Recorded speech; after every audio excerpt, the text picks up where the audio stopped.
चला तर मग आज मस्त आणि मस्तच अशी चणा डाळ कोबीची भाजी बनवू। त्यासाठी इथे मी एक कोबी आणि 3 तास ही चणा डाळ भिजत ठेवली होती। तुम्ही रात्रभर भिजत ठेवली तरी चालेल हा।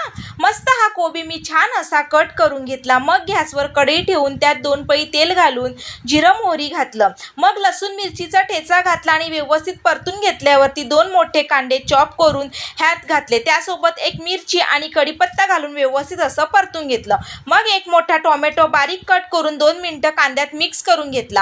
आता नंबर आला तो म्हणजे मसाल्याचा। नेहमीप्रमाणे हळद, मसाला, काश्मीरी लाल मिर्च पावडर, गरम मसाला घालून ह्यात कट केलेली कोबी आणि चणा डाळ घालून व्यवस्थित अशी मिक्स करून घेतली आणि चवीनुसार मीठ घालून 10 मिनिटांसाठी मंद गॅसवर झाकून ठेवली। मस्त अशी अधूनमधून भाजी मिक्स करत राहायची आणि 15 ते 20 मिनिटं जराही पाणी न घालता वाफेवर शिजवून घ्यायची आणि भरपूर वरून कोथिंबीर घालून तयार आहे आपली टेस्टी अशी चणा डाळ कोबीची भाजी। तुम्ही चपाती, भाकरी, भात कशासोबत सुद्धा एन्जॉय करून खाऊ शकता। पण अशा चमचमीत रेसिपीजसाठी आपल्या चॅनलला सबस्क्राईब करायला विसरू नका। धन्यवाद।